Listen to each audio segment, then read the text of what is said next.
Hi అండి, అందరికీ నమస్కారం. Welcome to my channel. ఈ వీడియోలో ప్రతి ఒక్క ప్రభుత్వ ఉద్యోగి తప్పక తెలుసుకోవాల్సిన అతి ముఖ్యమైన విషయాల గురించి అయితే వీడియోలో తెలుసుకుందాము. వీడియో అయితే ఎక్కడే కానీ స్కిప్ చేయకుండా ఎండ్ వరకు చూసేయండి. అప్పుడు ఇన్ఫర్మేషన్ పూర్తిగా అర్థమవుతుంది. అలాగే వీడియో చూస్తున్న ప్రతి ఒక్కరు వీడియోకి అయితే లైక్ చేయండి ఫ్రెండ్స్. ఈ వీడియోని తోటి ఉద్యోగ పెన్షన్ మిత్రులతో అయితే షేర్ చేయండి. కొత్తగా మన ఛానల్ చూస్తున్న వారు ఇంకా ఎవరైనా సబ్స్క్రైబ్ చేసుకోకపోతే వెంటనే మన ఛానల్ అయితే సబ్స్క్రైబ్ చేసుకోండి. సబ్స్క్రైబ్ చేసుకోవడం వల్ల నేను చేసే ప్రతి ఒక్క వీడియో మీ వరకు రీచ్ అవుతుంది. ఇక ఆలస్యం చేయకుండా వివరాల్లోకి అయితే వెళ్ళిపోదాము. ఫ్రెండ్స్, ఇక విషయానికి వచ్చినట్లయితే మనం సాధారణంగా వెండి తెరపై చూసే సినిమాల్లో ఒక ఆసక్తికరమైన మరియు ఉత్కంఠభరితమైనటువంటి దృశ్యం తరచుగా కనిపిస్తూ ఉంటుంది కదా. అదే అండి, ఒక ప్రభుత్వ అధికారి లంచం తీసుకుంటూ ఏసీబీ అధికారులకు రెడ్ హ్యాండెడ్గా దొరికిపోతాడు. వెంటనే పై అధికారులు అక్కడికి చేరుకొని, నువ్వు అవినీతికి పాల్పడ్డావు కాబట్టి నిన్ను విధుల్లో నుంచి తొలగిస్తూ ఉన్నాము, ఇదిగో నీ యొక్క సస్పెన్షన్ ఆర్డర్ అని ఒక కాగితాన్ని అతని మొహాన కొడతారు. మరి సినిమాల్లో ఇదంతా కేవలం కొన్ని క్షణాల్లోనే జరిగిపోతుంది. తప్పు జరిగింది కాబట్టి వెంటనే శిక్ష అయితే పడింది అన్నట్లుగా చూసే ప్రేక్షకులు ఇది ఒక రకమైన మానసిక సంతృప్తి ఇస్తుంది. వెండి తెర మీద చూడటానికి అది ఒక పర్ఫెక్ట్ ముగింపులా అనిపిస్తుంది. అక్కడ ఎలాంటి చట్టపరమైన చిక్కులు ఉండవు, సుదీర్ఘమైన విచారణలు ప్రస్తావన అసలే ఉండదు. మరి కథ సుఖాంతమైనట్టుగా అనిపిస్తుంది. కానీ నిజ జీవితంలో ఆ ఫైళ్ళ వెనుక మరియు ఆ యొక్క పెన్షన్ ఆర్డర్ల వెనుక జరిగే చట్టపరమైన యుద్ధం చాలా భిన్నంగా అయితే ఉంటుంది. ఒక అధికారి దొరికిపోయిన మరుక్షణం నుంచి ప్రభుత్వ శాఖ అతనిని డీల్ చేసే విధానం అనేది, ముఖ్యంగా అతనికి ఆ సమయంలో ఇచ్చే సబ్స్టెన్స్ అలవెన్స్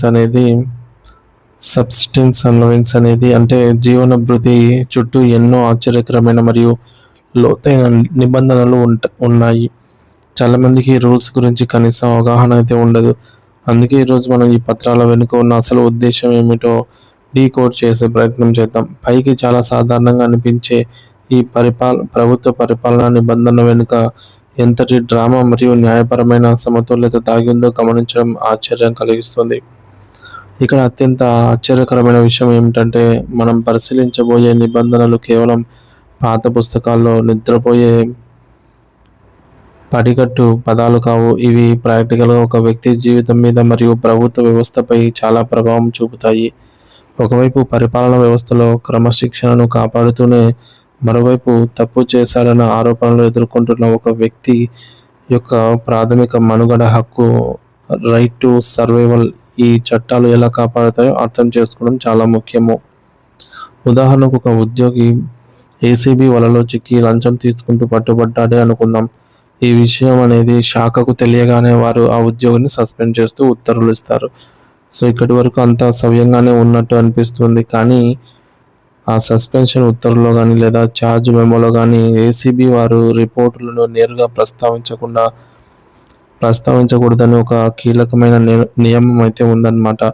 మరి దీనికి సంబంధించి 1969లో వచ్చిన 677 అనే జీవోని, అలాగే 1976 నాటి జీవోఎంఎస్ నెంబర్ 204 గమనిస్తే ఈ పాయింట్ చాలా స్పష్టంగా కనిపిస్తుంది. ఏసీబీ వారు లేఖ వివరాలు కానీ వారి రిపోర్టుల ప్రస్తావన కానీ అధికారిక పత్రాల్లో తీసుకురాకూడదు. సో తీసుకురావటం అనేది సక్రమం కాదు అని ప్రభుత్వం చెప్పింది. ఇది వినడానికి వింతగా అనిపించవచ్చు, ఎందుకంటే తప్పు పట్టుకున్నదే బీజేపీ ఏసీబీ వాళ్ళు కదా. మరి వాళ్ళ పేరే రాయకపోతే ఆ యొక్క సస్పెన్షన్కి విలువ ఏముంటుందని మనకు అనిపిస్తుంది. కానీ ఇక్కడే మనం న్యాయ వ్యవస్థకు మరియు పరిపాలన వ్యవస్థకు మధ్య ఉన్న అదృశ్యమైన సరిహద్దు రేఖను అర్థం చేసుకోవాలి.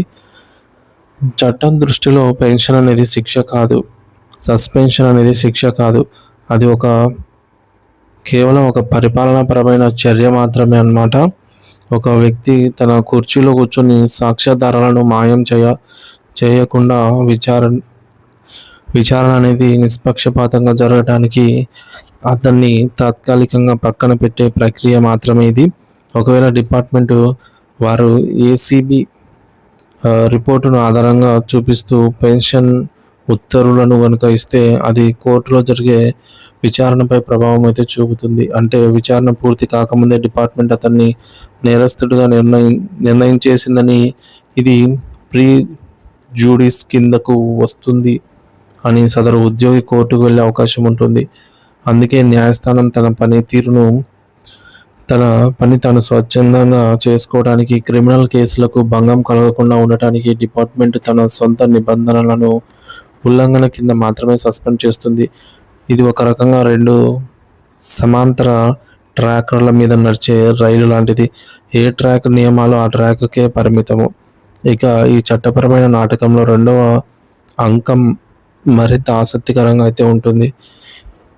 అదేంటంటే విచారణ పూర్తయ్యి ఒక ఉద్యోగి క్రిమినల్ కేసులో కోర్టు శిక్ష ఖరారు చేసిందనుకోండి, జైలు శిక్ష కూడా పడిందని అనుకుందాం. వెంటనే శాఖ వారు అతన్ని సస్పెన్షన్ కాలంలో ఇస్తున్న జీవన భృతిని అయితే నిలిపివేస్తారు. కానీ ఆ ఉద్యోగి బెయిల్ తీసుకొని హైకోర్టులో లేదా సుప్రీంకోర్టులోనూ అప్పీల్ చేసుకున్నంత కాలం అతనికి జీవన భృతి ఆపడానికి వీల్లేదు. అది చట్ట విరుద్ధము. ఇది వినడానికి సామాన్యులకు కోపం తెప్పించవచ్చు. తప్పు చేసిన వారికి కూడా ఇంకా ప్రభుత్వం ఎందుకు ఈ విధంగా మేపుతోందని అనిపించవచ్చు. కానీ దీని వెనుక ఉన్న న్యాయ సూత్రం ఏమిటంటే, పైకోర్టులో అప్పీల్ పెండింగ్లో ఉన్నంత కాలం కింది కోర్టు ఇంకా ఫైనల్ కానట్లే లెక్క. సో 1983లో వచ్చినటువంటి state of Maharashtra versus Chandrabhan కేసులో సుప్రీంకోర్టు ఇచ్చిన చారిత్రాత్మక తీర్పు ఆధారంగా ఆంధ్రప్రదేశ్ ప్రభుత్వం 2000 సంవత్సరంలో 39,071 నెంబర్, అంటే 39071 అనే నెంబర్ సర్క్యులర్ మెమోను అయితే జారీ చేసింది. ఈ మెమో ప్రకారం తుది తీర్పు వచ్చే వరకు అతనికి జీవించే హక్కును మనందరము దూరం చేయలేమన్నమాట. మరి ఇక్కడ జీవన భృతి అనేది పూర్తి జీతం కాదు. అది కేవలం ఒక మనిషి ప్రాణాలు నిలుపుకోవడానికి,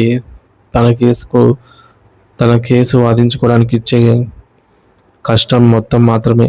మరి చట్టం అంతిమంగా నేరస్తుడిగా నిర్ధారించక ముందే ఆకలి చావులతో అతన్ని శిక్షించకూడదు అనే ప్రాథమిక మానవతా దృక్పథం. సో మానవ హక్కుల న్యాయస్థానాలు కూడా కాపాడుతాయన్నమాట. ఇక్కడ మరో సంక్లిష్టమైనటువంటి సమస్య ఏంటంటే, సస్పెన్షన్లో ఉన్న వ్యక్తికి బయట అప్పులు ఉంటే పరిస్థితి ఏంటి? సో సగం జీతంతో బ్రతుకుతున్నప్పుడు అప్పుల వాళ్ళు సివిల్ కోర్టులకు వెళ్ళి ఆ యొక్క వస్తున్న కొద్దిపాటి జీవన భృతిని అటాచ్ చేయాలని ఆర్డర్ తెచ్చుకోవచ్చు. అప్పుడు ఆఫీస్లో ఉండే క్లర్క్ కోర్టు ఆర్డర్ కదా అని భయపడి ఆ భృతిలో నుంచి డబ్బులు కట్ చేయవచ్చు. కానీ AP financial code volume number 1లోని ఆర్టికల్ 87 మరియు సివిల్ ప్రొసీజర్స్ కోర్ట్ సిపిసిలోని సెక్షన్ 60 ప్రకారం సబ్సిస్టెన్స్ అలవెన్స్ అనేది కోర్టు అటాచ్మెంట్ నుంచి పూర్తిగా మినహాయించిందనమాట. సో ఈ విషయంలో కోర్టుకు వెళ్ళినా కూడా ఈ అటాచ్మెంట్ అనేది చేయలేరు. మరి అప్పు తీర్చడం చట్టబద్ధం కావచ్చు, కానీ ఒక మనిషి మరియు అతని కుటుంబాన్ని వస్తువులు ఉంచి అప్పు తీర్చమని ఏ చట్టం చెప్పదు. అందుకే కార్యాలయం వారు ఆ డబ్బును కట్ చేయకుండా చట్టంలో ఈ నిబంధనను గుర్తు చేస్తూ కోర్టుకు లేఖ రాయాలి. చట్టమే తనను తాను సరిచేసుకునే అద్భుతమైన ప్రక్రియ ఇది. చివరగా పెరుగుతున్న ధరలు మరియు కరువు భత్యం డిఏ లెక్కల విషయానికి వస్తే, ఒక కఠినమైన వాస్తవం మన ముందు ఉంది. సస్పెన్షన్లో ఉన్న ఉద్యోగికి ప్రభుత్వం పెంచే పూర్తి డిఏ అనేది వర్తించదు. సో FR 53 మరియు 2000 సంవత్సరపు మెమో నెంబర్ ఇక్కడ చూడొచ్చు 17982 ప్రకారంగా డిఏ అనేది ఎప్పుడు మూల వేతనం బేసిక్ పే మీద ఆధారపడి ఉంటుంది.